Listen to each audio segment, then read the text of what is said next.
नमस्कार दोस्तों, स्वागत है आपका अपने YouTube चैनल बायो गुरु पर। आज हम करने वाले हैं फिजिक्स की टेस्ट सीरीज 02 का आंसर। तो चलिए शुरू करते हैं। उससे पहले यदि आपने हमारा चैनल सब्सक्राइब नहीं किया है तो चैनल को सब्सक्राइब करना ना भूलें और उसके साथ बेल आइकन को भी दबा दें। चलिए शुरू करते हैं क्वेश्चन नंबर 1 से। क्वेश्चन नंबर 1 था हमारा, विद्युत आवेशों की योज्यता को समझाइए। तो विद्युत आवेशों की हमें योज्यता को समझाना था। ये हमारे आवेश का एक गुणधर्म है। तो आवेश के गुणधर्म में इसको याद कैसे करते हैं, वैसे हम यहाँ पर एक बार समझा देते हैं कि इसका सिद्धांत क्या होता है। विद्युत आवेशों की योज्यता, योज्यता यानी योग्य, यानी सॉरी योग।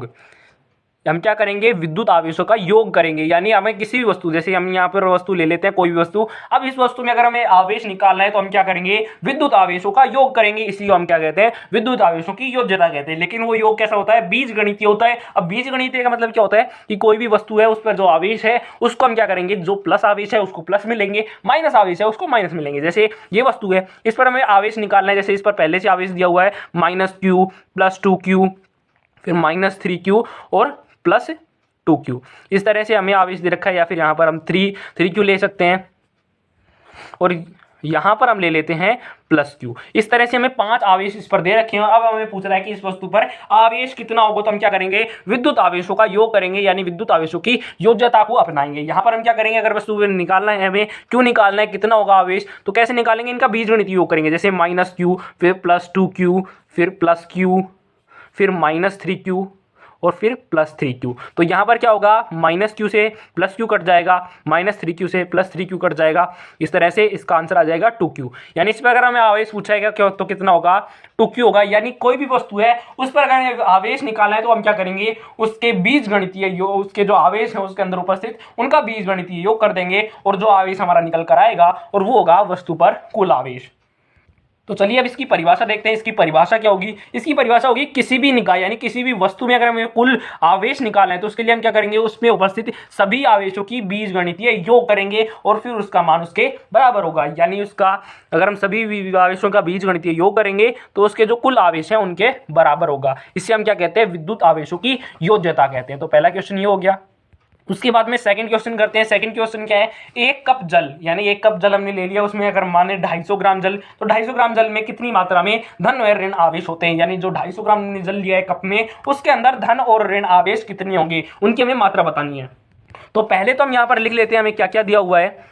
सेकंड नंबर के जो क्वेश्चन है उसमें क्या क्या दिया हुआ है हमको। सेकंड नंबर के क्वेश्चन में एक तो हमको दे रखा है जल है, जो 250 ग्राम जल है वो पदार्थ क्या है, जल है, यानी H2O है। H2O अगर हम अणुभार की बात करें तो वो कितना होता है, 18 होता है, 18 ग्राम। उसके बाद में दे रखा है इसकी कुल मात्रा जो है वो कितनी होती है, कुल मात्रा M = 250 ग्राम। यानी अगर हम बात करें एक मोल H2O में तो 18 ग्राम होते हैं। अब यहाँ पर हमको मोल नहीं रखे, हमको पूरा आवेश द्रव्यमान दे रखा है कि कुल जो कप में द्रव्यमान है जल का वो कितना है, 250 ग्राम है। और हमें धन और ऋण जो आवेश हैं वो हमको ज्ञात करने। तो अब हम सोचेंगे कि इसको कैसे कर सकते हैं। तो धन और ऋण आवेश कहाँ पर होते हैं, सामान्यतः इलेक्ट्रॉन, प्रोटॉन, ये कहाँ पर होते हैं, ये होते हैं पदार्थ के अंदर, जो परमाणु होते हैं उनके अंदर व्यवस्थित होते हैं। यानी इस क्वेश्चन को करने के लिए हमें क्या चाहिए होता है कि कितने उसके अंदर परमाणु हैं।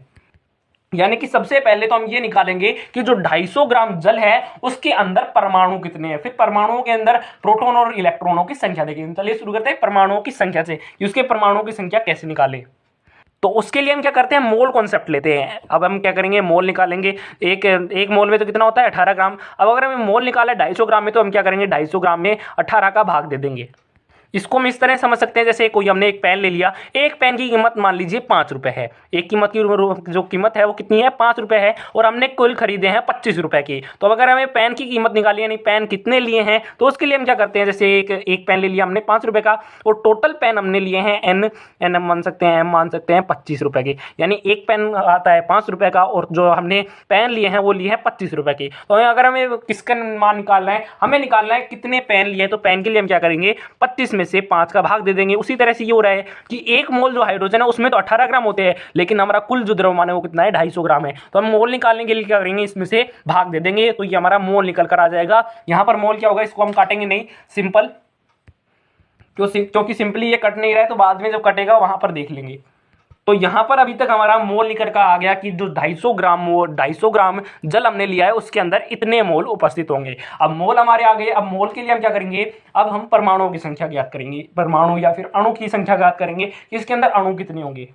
तो उनके लिए हम क्या करते हैं, हम ये भी कॉन्सेप्ट पढ़ते हैं कि एक मोल कोई भी चीज़ लेते हैं, एक मोल चाहे कुछ भी ले लो, नाइट्रोजन ले लो, ऑक्सीजन ले लो, कुछ भी ले लो, गधा भैंस बकरी कोई भी, अगर हम एक मोल लेते हैं तो एक मोल के अंदर हम बात करें तो उसके अंदर 6.022 इंटू 10⁻23 अणु या परमाणु होते हैं। अणु, परमाणु या आयन जो भी कुछ लेते हैं, तो अगर हम एक मोल लेते हैं तो उसके अंदर इतने ही अणु, परमाणु या आयन होते हैं। तो ये आपको पता है। अब यहाँ पर हमारे n मोल आ गए, इतने मोल आ गए, तो इतने मोलों में कितने अणु होंगे, 250/18 मोल में कितने H2O के अणु होंगे। तो उनको निकालने के लिए हम क्या करेंगे, 6.022 इंटू 10⁻23 इंटू 150/18 इस तरह से करेंगे। तो यहां पर हमारे निकल कर आ गए कि जो 250 ग्राम हमने जल लिया है, एक कप में 250 ग्राम जल लिया है, उसके अंदर इतने तो मोल होते हैं और इतने जो अणु होते हैं वो उपस्थित होते हैं। अब हमारे ये अणु भी आ गए। तो हमने इस क्वेश्चन में दो पार्ट बनाए थे। एक पार्ट तो बनाया था कि पहले हमें परमाणुओं की संख्या ज्ञात करनी है, पहले हम परमाणुओं की संख्या ज्ञात करेंगे और फिर परमाणु के अंदर कितने धन और ऋण है फिर उनकी ज्ञात करेंगे। तो जो हमारा पहला स्टेप है वो कंप्लीट होता है। अब सेकंड स्टेप पे चलते हैं। सेकंड स्टेप क्या था कि हमारे जो भी अणु हमें मिलेंगे उनमें हम धन या ऋण आयन देखेंगे। तो धन या ऋण आयन देखने के लिए हम क्या करेंगे, पहले हम इतने जो अणु है उनमें से केवल एक अणु को उठाते हैं। एक अणु H2O को ले लिया। अब एक अणु जो H2O लिया है इसके अंदर हम देखेंगे कि धन कितने होंगे और ऋण कितने होंगे। जैसे अगर मैं यहां पर संरचना बनाऊं तो ये 2 हाइड्रोजन हमने ले लिए और 1 ऑक्सीजन हमने ले लिया। इस तरह से ये दोनों हाइड्रोजन है और ये ऑक्सीजन है। अब अगर हम बात करें हाइड्रोजन और ऑक्सीजन में धन और आयन कितने होते हैं, तो हमने पढ़ा है ऑक्सीजन का जो परमाणु संख्या होती है वो कितनी होती है, परमाणु क्रमांक होता है वो 8 होता है और हाइड्रोजन का 1 होता है। और परमाणु क्रमांक जो होते हैं उन्हीं के बराबर होते हैं इलेक्ट्रॉन और उन्हीं के बराबर होते हैं प्रोटॉन। यानी अगर हम ऑक्सीजन की बात करें तो ऑक्सीजन के अंदर 8 ही इलेक्ट्रॉन होंगे और 8 ही प्रोटॉन होंगे। ये आपने फिजिक्स में पढ़ लिया, सॉरी केमिस्ट्री में पढ़ लिया होगा बहुत आसान तरीके से, तो यहाँ पर समझाने की जरूरत नहीं है। तो जो हाइड्रोजन है उसका परमाणु क्रमांक 1 होता है, यानी उसके अंदर भी 1 इलेक्ट्रॉन पाया जाता है, 1 प्रोटॉन पाया जाता है। इस तरह से एक अगर हम अणु की बात करें, एक हाइड्रोजन सॉरी जल के अणु की बात करें तो उसके अंदर हम बात करें तो उसके अंदर टोटल कितने होंगे, एक इसमें अंदर और एक प्रोटॉन और। तो इस तरह से 8 फिर 1 और 1 यानी 10 टोटल इलेक्ट्रॉन होते हैं और 10 ही प्रोटॉन होते हैं। यानी हमारे जो इतने अणु आए हैं, कुछ भी अणु आए हैं, अब इन अणुओं में से हमें पता चल गया कि एक अणु में 10 इलेक्ट्रॉन होते हैं और 10 प्रोटॉन होते हैं। तो ये समझ में आ गया यहाँ तक कि उसे एक अणु के अंदर 10 इलेक्ट्रॉन 10 प्रोटॉन और कुल अणु हमें दे रखे हैं। तो हम क्या करेंगे, इनका गुणा कर देंगे। यानी अगर हम बात करें 250 ग्राम जल में अगर हम इलेक्ट्रॉनों की बात करें यानी ऋण आवेश की बात करें तो जितने अणु हैं उनको लिख लेंगे और उसके बाद में 10 को गुणा कर देंगे, क्योंकि हर एक के अंदर 10 इलेक्ट्रॉन है इसलिए पूरे के अंदर हम निकालें तो 10 का गुणा कर देंगे। और अब इसको सोल्व कर लेंगे। इसका सोल्व करने का आंसर क्या होगा, इसका आंसर होगा 1.337 गुणा 10 की घात 7 गुलाम। इसको आप कर सकते हैं, वैसे मैंने देखा है। तो यहां पर आप देख सकते हैं कि जो 250 ग्राम जो जल है उसके अंदर अगर हम इलेक्ट्रॉनों की बात करें तो इलेक्ट्रॉन कितने होंगे, 1.337 गुणा 10 की घात 7 गुलाम। और इतनी ही मात्रा में प्रोटॉन होंगे, क्योंकि एक अणु के अंदर प्रोटॉन भी 10 है और इलेक्ट्रॉन भी 10 है। तो ये क्वेश्चन आपको समझ में आ गया होगा। एक बार फिर से रिपीट कर देगा अगर नहीं आया तो समझ में। तो यहाँ पर हमको दे रखा था कि 250 ग्राम जल के अंदर हमें इलेक्ट्रॉन और प्रोटॉन की संख्या को याद करना है, इलेक्ट्रॉन और प्रोटॉन पर आवेश की मात्रा को याद करना है। तो उसके लिए हम क्या करेंगे, पहले हम सोचेंगे कि ये निकल कैसे सकते हैं, इलेक्ट्रॉन और प्रोटॉन कैसे निकल सकते हैं। तो ये पाए जाते हैं परमाणुओं के अंदर। तो पहले हम क्या करेंगे, परमाणुओं की संख्या ज्ञात करेंगे और फिर उसके बाद में क्या करेंगे, उनके ऊपर जो आवेश होते हैं उसकी मात्रा के ज्ञात करेंगे। तो ये पहले हमारे 2 स्टेप थे। तो पहले स्टेप से हमने शुरू किया परमाणुओं की संख्या से। तो पहले हम परमाणु की संख्या देखेंगे, फिर उसके अंदर जो इलेक्ट्रॉन प्रोटॉन है वो देखेंगे। तो प्रोटॉन पहले परमाणु की संख्या ज्ञात करने के लिए हम क्या करेंगे, जितने भी हमको जो हमें को द्रव्यमान दे रखा है पहले हम उसका मोल निकालेंगे कि जो 250 ग्राम हमने लिया है उसके अंदर कितने मोल हैं। तो एक मोल के अंदर होता है 18। इस तरह से अगर हम पूरे 250 ग्राम में अगर हम बात करें तो उसमें अंदर मोल कितने होंगे, 250/18। तो ये हमारे मोल आ गए। यहाँ पर हम काटेंगे नहीं आसानी से। तो हम क्या करेंगे, अब हमारा मोल आ गया कि इतने मोल होंगे 250 ग्राम जल में। जो हमने 1 कप जल लिया है उसके अंदर इतने जल हैं, इतने मोल जल हैं। ठीक है। उसके बाद में क्या किया, उसके बाद में हमने किया कि एक मोल हम कुछ भी लेते हैं, नाइट्रोजन लेते हैं, ऑक्सीजन लेते हैं, कुछ भी लेते हैं, फ्लोरीन लेते हैं, क्लोरीन, हाइड्रोजन, कुछ भी लेते हैं, उसके अंदर हमेशा एक मोल के अंदर 6.022 इंटू 10⁻23 जो अवोगाद्रो संख्या है उतने अणु, परमाणु या आयन उपस्थित होते हैं। तो यहाँ पर एक मोल के अंदर इतने होंगे। तो ये हमने जो 250 ग्राम कप में जो जल लिया था उसमें जितने मोल थे उसको हम गुणा कर देंगे, तो उनके अंदर जो अणुओं की संख्या है वो भी हमारी ज्ञात हो जाएगी। यानी हमने जो 250 ग्राम मोल लिया है, जल लिया है, अब 250 ग्राम जल के अंदर इतने अणु उपस्थित है, ये हमको पता चल गया है। यानी हमारा फर्स्ट स्टेप है वो कंप्लीट हो गया। उसके बाद में हम क्या करेंगे, उन अणुओं के अंदर इलेक्ट्रॉन और प्रोटॉन दिखेंगे, तो उनमें एक अणु हम निकाल लेते हैं और अब उसमें देखते हैं कि एक अणु के अंदर कितने धन है और कितने ऋण हैं। तो उसके लिए हम क्या करेंगे, ऑक्सीजन में देखेंगे, ऑक्सीजन में 8 इलेक्ट्रॉन 8 प्रोटॉन, हाइड्रोजन में 1 इलेक्ट्रॉन और 1 प्रोटॉन, और दूसरे हाइड्रोजन में 1 इलेक्ट्रॉन और 1 प्रोटॉन। इस तरह से अगर हम टोटल बात करें तो टोटल एक जल के अणु में 10 इलेक्ट्रॉन और 10 प्रोटॉन, यानी एक अणु के अंदर 10 ऋणावेश और 10 धनावेश। तो अगर हम 250 ग्राम में पूरे में देखें तो पूरे जितने अणु हैं उनको गुणा कर देंगे और हमें हमारी जो आवेश है, इलेक्ट्रॉन पर जो आवेश है, उसका मान हमको निकल कर आ जाएगा। अब चलते हैं थर्ड नंबर क्वेश्चन पे। थर्ड नंबर क्वेश्चन था, एक सिक्के से कितने इलेक्ट्रॉन निकाल लिए जाएं कि उस पर 10 की घात -7 कूलम का आवेश आ जाए। तो सेकंड क्वेश्चन थोड़ा हार्ड था, अब ये सारे इजी हैं। तो थर्ड नंबर क्वेश्चन है, एक सिक्का है हमारे पास, यानी कोई भी वस्तु है हम सिक्के ले सकते हैं। अब सिक्का है, उसमें अगर हम इलेक्ट्रॉन निकाले जाए, अगर हम उसमें से इलेक्ट्रॉन निकालते जाए तो वहां पर क्या होगा, इलेक्ट्रॉन की कमी आएगी और जो धनावेश है प्रोटॉन है, वो नियत रहेगा, यानी वहां पर प्लस आवेश धीरे धीरे आने लग जाएगा। तो हमें यहाँ पर पूछ रहा है कि कितने इलेक्ट्रॉन निकल ले जाए कि उस पर 10 की घात -7 का धनावेश आ जाए, क्योंकि अगर हम इलेक्ट्रॉन निकालेंगे तो धनावेश ही आएगा। तो यहां पर आवेश की मात्रा दे रखी है 10 की घात 7 कूलम। अब यहां पर सबसे पहले हम देखते हैं कि क्वेश्चन में क्या दे रखा है। क्वेश्चन में हमको दे रखा है कि एक सिक्का हमारे पास है, अब सिक्के से हम इलेक्ट्रॉन निकालते जाते हैं और उस पर कुल जो आवेश है, हमारे को आवेश दे रखा है, हमें निकालना है कितना, 10 की घात -7 कूलम हमको आवेश उस पर करना है। और ये भी दे रखा है कि उसमें से हम इलेक्ट्रॉन निकालते हैं, क्योंकि प्रोटॉन तो निकाल नहीं सकते, इलेक्ट्रॉन निकालते हैं। तो इलेक्ट्रॉन का हम निकाल लेते हैं। इलेक्ट्रॉन पर आवेश कितना होता है, ये हमने बताया था 1.6 इंटू 10 की पावर -19, ये एक इलेक्ट्रॉन पर आवेश होता है। यानी हम एक इलेक्ट्रॉन पर हमारे पास आवेश है, अब इनको निकाले जाए और हमारे पास इतनी मात्रा आ जाए, तो हमारे इतने मात्रा आने के तक हम कितने इलेक्ट्रॉन निकाल देंगे, उनकी हमें संख्या बतानी है। तो हमें n की मात्रा में ज्ञात करनी है। तो यहां पर देखिए कौन सा सूत्र लग रहा है, यहां पर सूत्र लग रहा है Q = Ne। Q = Ne, ये हमने आवेश के क्वांटीकरण सिद्धांत में पढ़ा था। यानी अगर हम आवेश अगर किसी भी वस्तु से निकालते हैं या फिर किसी भी वस्तु को देते हैं या फिर किसी भी वस्तु के अंदर हम आवेश की मात्रा ज्ञात करते हैं, तो हमेशा किस में होती है, इलेक्ट्रॉन के पूर्ण गुणज में होती है। यानी हम इलेक्ट्रॉन आधा नहीं ले सकते, 3/4 नहीं ले सकते, हमेशा 1 2 3 इस तरह से पूर्ण गुणज के रूप में ले सकते हैं। तो यहां पर हम वही फॉर्मूला इस्तेमाल करेंगे।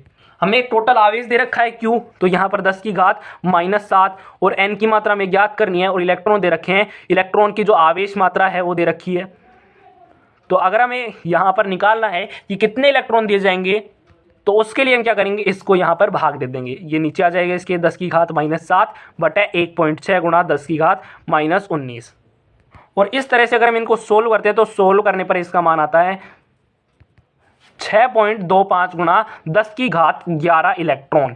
यानी कि अब इसको फिर से समझते हैं, एक बार आंसर तो हमारा आ गया है, लेकिन आपको समझ में नहीं आया होगा शायद कि हमने क्या किया है। यहाँ पर हमारे को एक सिक्का दे रखा है, मान लीजिए ये सिक्का है। अब इस सिक्के के अंदर कोई भी आवेश है, इलेक्ट्रॉन है बहुत सारे, उसमें प्रोटॉन भी है। अब ये जो सिक्का है ये उदासीन है, यानी इसके अंदर जो इलेक्ट्रॉनों की संख्या है वो प्रोटॉनों की संख्या के बराबर होता है। वैसे यहाँ पर दर्शाया है कि प्रोटॉन इधर है, लेकिन ऐसा नहीं होता है, सभी मिले जुले होते हैं। तो यहाँ पर इलेक्ट्रॉन और प्रोटॉन इस तरह से मान लीजिए, यानी इलेक्ट्रॉन और प्रोटॉन जो है वो समान मात्रा में है। अब हम क्या करते हैं, उसमें से इलेक्ट्रॉन जो है वो बाहर निकालने लग जाते हैं। क्वेश्चन में कह रहा है कि सिक्के से हम इलेक्ट्रॉन जो है निकाल लेते हैं, तो इलेक्ट्रॉन यहाँ पर निकालने लग जाएंगे, बाहर निकालने लग जाएंगे यहाँ से।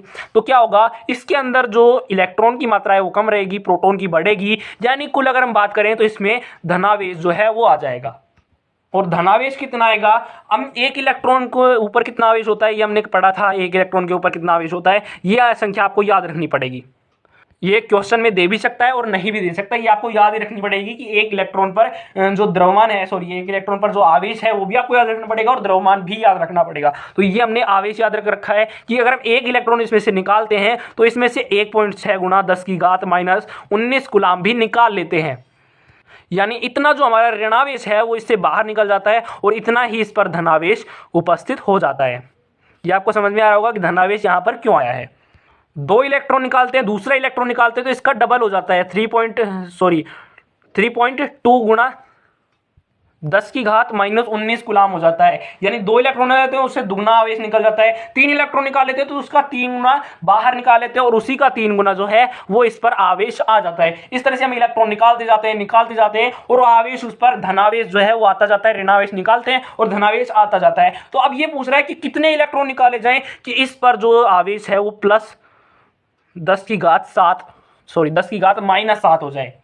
तो इसके लिए हम क्या करेंगे, हम लेंगे एक इलेक्ट्रॉन पर कितना आवेश होता है और टोटल आवेश ले लेंगे। इसका अगर हम भाग करेंगे, हम इसको इस तरह समझ सकते हैं जैसे इसके अंदर बहुत सारे पेन हैं। अब एक पेन को हम बाहर निकालते हैं, यानी एक इलेक्ट्रॉन को बाहर निकालते हैं, हम पेन यहाँ पर इलेक्ट्रॉन से ले रहे हैं। एक पेन को अगर हम बाहर निकालते हैं तो यहाँ पर आवेश आता है, यानी 5 रुपए का पेन है तो 5 रुपए माइनस में गए तो यहाँ पर जो आवेश आता है वो यानी 5 आता है। और टोटल हमें दे रखा है कि टोटल हमें नुकसान जो है वो कितने का हुआ है, 500 का हुआ है। तो अगर हमें मान बताना है कि कितने पेन बाहर गए हैं तो हम क्या करेंगे, उसका जो मान है एक पेन का जितने रुपए हैं टोटल रुपए में भाग दे देंगे और हमारा आंसर आ जाएगा कि हमने 100 पेन इससे बाहर निकाले हैं, तभी इस पर जो रुपए हैं वो कितने हुए हैं, 500 हुए हैं। उसी तरह से यहां पर है कि एक इलेक्ट्रॉन पर हमको जो गुलाम है, आवेश है, वो हमको दे रखा है और टोटल गुलाम दे रखा है, तो हम क्या करेंगे, उसका भाग लगा देंगे। इस तरह से हमारे जो इलेक्ट्रॉनों की संख्या है वो हमारी निकल कर आ जाएगी।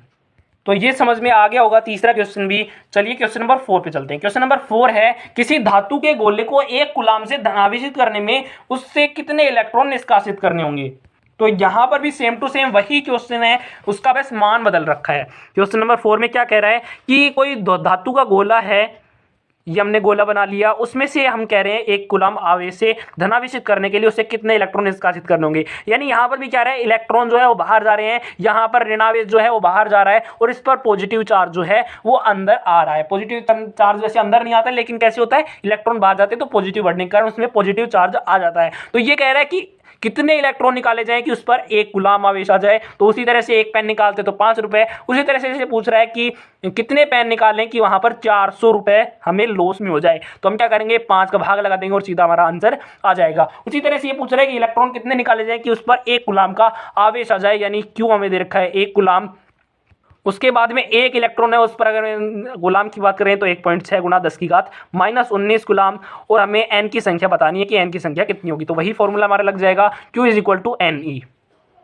अब यहाँ पर हमें n की मात्रा ज्ञात करनी है तो Q/E, और हमारा आ जाएगा Q कितना है, 1 गुलाम बटे में 1.6 गुना 10 की घात माइनस 19, और इसका भी आंसर आ जाएगा 6.25 इंटू 10⁻18 इलेक्ट्रॉन। यानी इतने इलेक्ट्रॉन निकालेंगे तब किसी धातु के गोले पर 1 कूलम आवेश आएगा।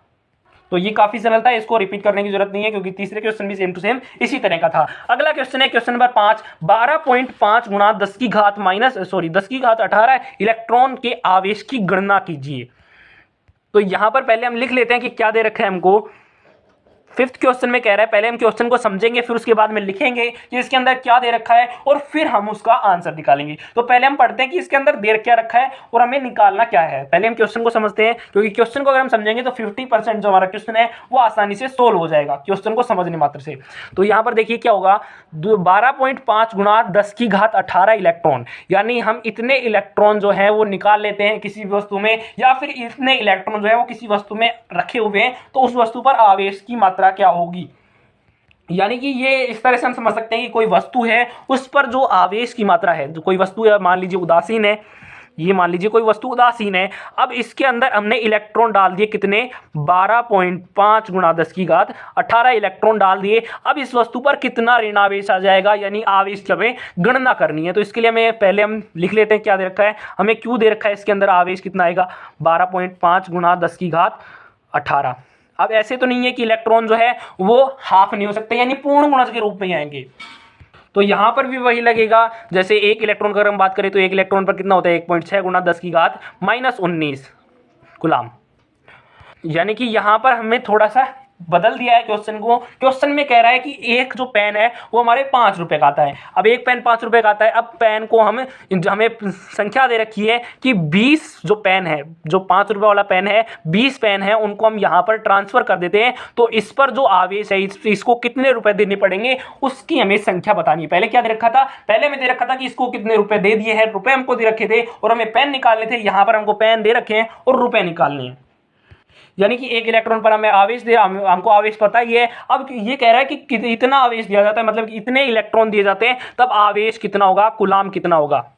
सॉरी, यहाँ पर गलती हो गई, ये क्यू नहीं आएगा, यहाँ पर एन आएगा। यानी संख्या में दे रखिए कि इतने इलेक्ट्रॉन हमने दिए, तो यहाँ पर वही फॉर्मूला लग जाएगा, Q is equal to N E. Q is equal to 12.5 गुणा 10⁻18 गुणा 1.6 गुणा 10⁻−19। तो इसको सोल्व कर लेंगे, हमारा आंसर आ जाएगा कूलाम में कि अगर हम 12.5 गुणा 10⁻18 इलेक्ट्रॉन किसी वस्तु को देते हैं तो हमारा आवेश आ जाएगा।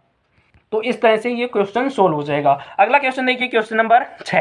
क्वेश्चन नंबर 6 है, किसी निकाय में +q -2q और +3q तथा 5q आवेश हो, यानी 4 आवेश हमको दे रखे हैं और उसे हिलाया जाता है तो निकाय का कुल आवेश कितना होगा। तो पहले हम क्वेश्चन को समझेंगे, क्वेश्चन में क्या कह रहा है। क्वेश्चन में कह रहा है किसी निकाय यानी कोई वस्तु में दे रखी है, उसके अंदर +q है, -2q है, +3q है, +5q है, यानी 4 आवेश हमको दे रखे हैं उसके अंदर, और उस वस्तु को हमने जोर से हिला दिया, यानी वे जो आवेश है वो आपस में मिल गए हैं और कुछ भी हमने बना लिए। तो हमें बताना है कि निकाय का कुल आवेश कितना होगा। तो ये हमने विद्युत आवेश की योज्यता, जो हमारा फर्स्ट क्वेश्चन है वही यहां पर आएगा। जैसे 6th क्वेश्चन को यहां पर करते हैं, तो 6th क्वेश्चन में कह रहा है कि एक वस्तु हमने ले रखी है +q, फिर उसके बाद में -2q, फिर +3q और फिर +5q।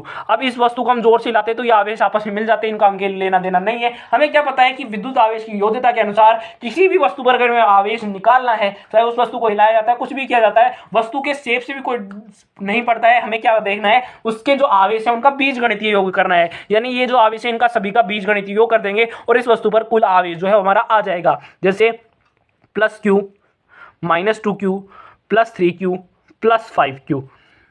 अब इनको सोल्व करते हैं, इनका जो आंसर आएगा, जो बीजगणितीय योग आएगा, वही इस वस्तु के ऊपर कुल आवेश के बराबर होगा। जैसे अगर इसकी बात करें तो ये प्लस क्यू, यहाँ पर -2q कटेगा तो -q आ जाएगा, फिर -2q कटेगा तो यहाँ पर 2q आ जाएगा। इस तरह से हमारा आंसर आ गया 7q। यानी इस वस्तु पर जो हमने निकाल लिया है जिसमें 4 आवेश हैं और उसे हमने हिलाया है, हिलाने से कोई फर्क नहीं पड़ता है, हिलाने से उसका जो मान है वो परिवर्तित हो सकते हैं, लेकिन जो बीजगणितीय योग है वो हमेशा सेम होगा। जैसे अगर हम इसको हिलाएंगे, और ये 4 आवेश बदल जाते हैं, 3 आवेश में, 2 आवेश में, या फिर 4 ही आवेश में रह जाते हैं। जैसे मान लीजिए +4q, फिर -2q, +4q और हम मानते हैं +q, क्योंकि आंसर जो है वो यहाँ पर +q ही आएगा। आपको समझ में आएगा विद्युत आवेशों की योज्यता। अब अगर हम इनको हिलाते हैं तो यही आवेश आ सकते हैं, या अगर हम 3 आवेश दे रखे हैं तो चौथा आवेश हम खुद निकाल सकते हैं। तो अब अगर हम इनका निकालेंगे तो भी इनका यही आएगा, और यही संख्या होनी चाहिए। अगर इनमें से कोई भी संख्या बदल गई तो ये संख्या भी बदल जाएगी, यानी चारों आवेशों का जो बीजगणितीय योग है वो 7q ही होता है। ये समझ में आ गया। यानी ये हमने दे रखा है, हमको दे भी नहीं रखा है, हमने वैसे ही समझा रखा है। ये हमको दे रखा है कि 4 आवेश हैं, उनको हिलाया जाता है, यहाँ पर उनके आवेश के मान भी नहीं दे रखे, हमको यहाँ पर केवल उसका कुल आवेश पता करना है कि उस पर कुल आवेश कितना होगा। तो कुल आवेश कितना होगा विद्युत आवेशों की योज्यता के अनुसार उनके बीजगणितीय योग यानी 7q के बराबर होगा। तो इसका आंसर हो जाएगा 7q। अगले क्वेश्चन पे चलते हैं, क्वेश्चन नंबर 7। क्वेश्चन नंबर 7 है, किसी वस्तु को 5 × 10⁻−19 कूलाम से धनावेशित करने के लिए उसमें से निकाले गए इलेक्ट्रॉनों की संख्या क्या होगी।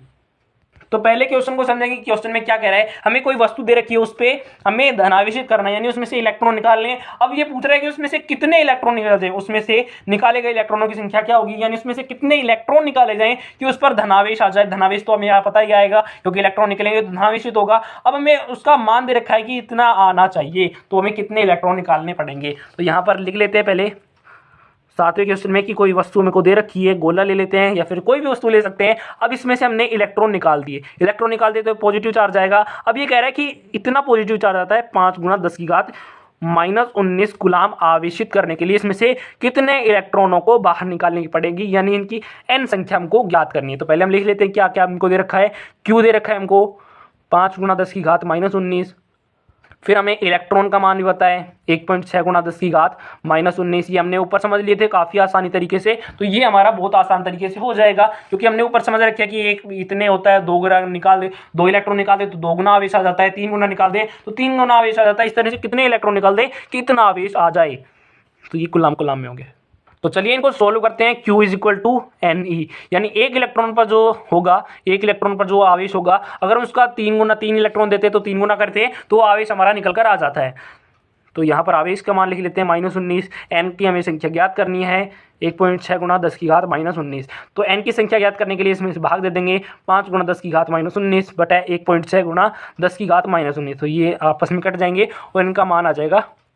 तो इसको आप सोल्व कर लेना कि इसके कितने इलेक्ट्रॉन निकाले जाएंगे और कमेंट बॉक्स में भी जरूर लिखना अगर आपको आ गया हो। तो हम यहाँ पर ज़्यादा टाइम खराब ना करेंगे, ये आपको समझ में आ गया कि एक इलेक्ट्रॉन निकालेंगे तो उस पर इतना आवेश आएगा, 2 इलेक्ट्रॉन निकालेंगे तो इसका 2 गुना। तो हम कितने इलेक्ट्रॉन निकालते हैं तो इतना आवेश आता है। तो इतने आवेश के लिए हम क्या करेंगे, उसी तरह से हम समझेंगे पेन की तरह कि हमको दे रखा है कि हमको 400 रुपये, हमने 400 रुपये उसको दिए और एक पेन की जो कीमत है वो कितनी है 5 रुपये, हमने 500 रुपये का उसको पेन दिए। तो टोटल पेन उसने कितने लिए, 100 पेन लिए या फिर 100 पेन हमने दिए। तो यहाँ पर आ जाएगा 100 पेन।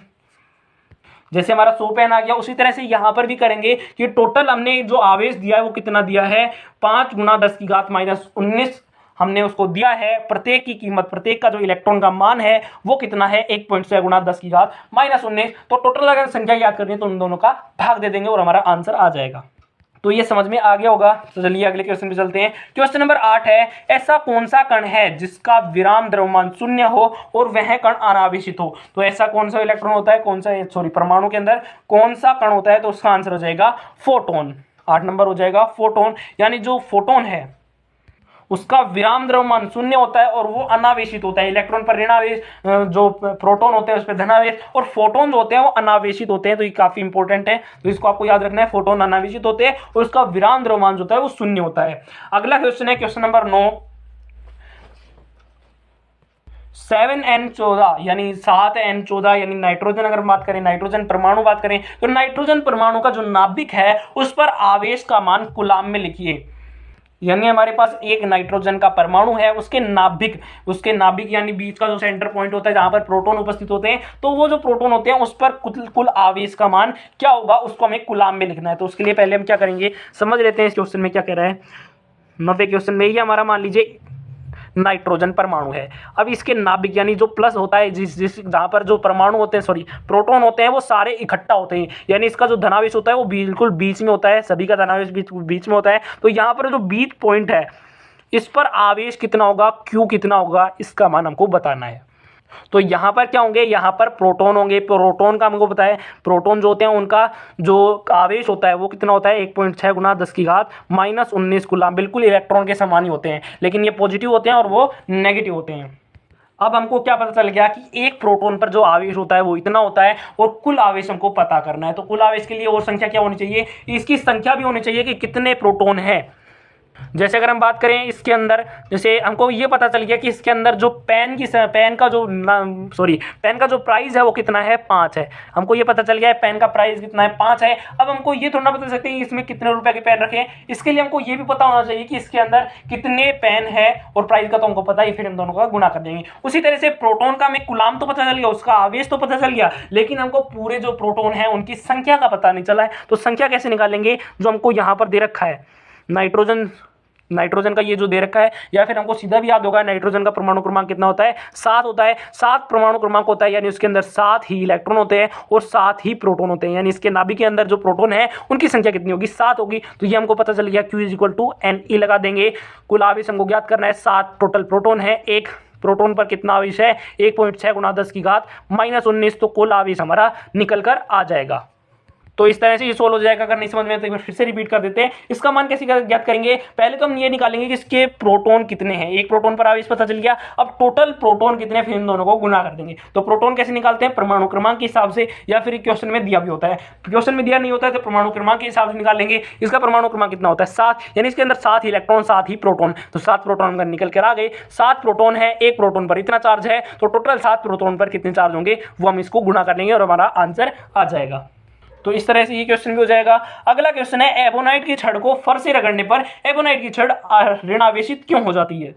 तो ये हमने घर्षण विद्युत में पढ़ा था कि कोई भी वस्तु होती है अगर हम उसको रगड़ते हैं किसी दूसरी वस्तु के साथ तो वहां पर घर्षण के कारण विद्युत उत्पन्न होता है, यानी इलेक्ट्रॉन जो है एक वस्तु से दूसरे वस्तु के अंदर चले जाते हैं, जिससे एक वस्तु के अंदर धनावेश एक वस्तु के अंदर ऋणावेश हो जाता है। तो यहाँ पर कह रहे हैं कि एबोनाइट की छड़ को अगर हम फर से रगड़ते हैं तो वो जो एबोनाइट की छड़ है वो ऋणावेशित हो जाती है। तो उसका रीजन बताना है कि ऋणावेशित क्यों जाती है। जैसे ये हमने एबोनाइट मान ली, ये हमने फर मान ली। अब अगर इन दोनों को रगड़ते हैं तो क्या होता है, ये फर है मान लीजिए और ये एबोनाइट है। अब इनको रगड़ते हैं, तो जब रगड़ते हैं तो फर जो है वो पॉजिटिव हो जाती है और ये एबोनाइट है ये नेगेटिव हो जाता है। लेकिन ऐसा क्यों होता है, इसका रीज़न हमको बता रहे हैं। तो इसका रीज़न हमको पता है कि एबोनाइट है उसके अंदर जो इलेक्ट्रॉन इलेक्ट्रॉन बंधने की क्षमता है, इलेक्ट्रॉन के आपस में बंधने की क्षमता है, या फिर इलेक्ट्रॉन प्रोटॉन के आपस में बंधने की क्षमता है, वो ज़्यादा पाई जाती है फर में, उससे उसकी तुलना में कम पाई जाती है।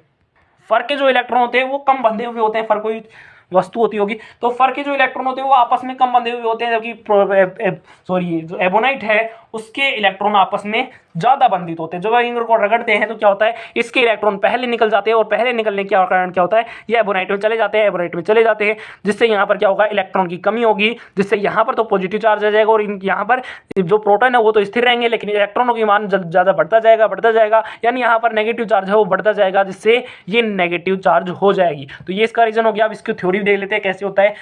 इसका आंसर, फर के परमाणु में इलेक्ट्रॉन, फर के परमाणु के अंदर इलेक्ट्रॉन होते हैं वो एबोनाइट में उपस्थित एबोनाइट की तुलना में कम बंधे होते हैं। तो यहाँ पर क्या होता है, इस कारण जब इनको रगड़ा जाता है तो फर के इलेक्ट्रॉन जो है वो जल्दी अलग हो जाते हैं और वो इलेक्ट्रॉन एबोनाइट में चले जाते हैं। अब एबोनाइट में चले जाएंगे तो एबोनाइट में इलेक्ट्रॉन ज़्यादा हो जाएंगे, जिनके कारण एबोनाइट जो है वो ऋणावेशित हो जाएगी। तो ये थे हमारे टेस्ट सीरीज 02 के 10 क्वेश्चन। आशा करता हूँ कि आपको ये सारे क्वेश्चन समझ में आ गए होंगे। अगर क्वेश्चन और वीडियो अच्छी लगी हो तो प्लीज़ वीडियो को लाइक कीजिए और कमेंट भी कीजिए कि आपको सारे क्वेश्चन समझ में आ रहे हैं, उनके आंसर समझ में आ रहे हैं या नहीं।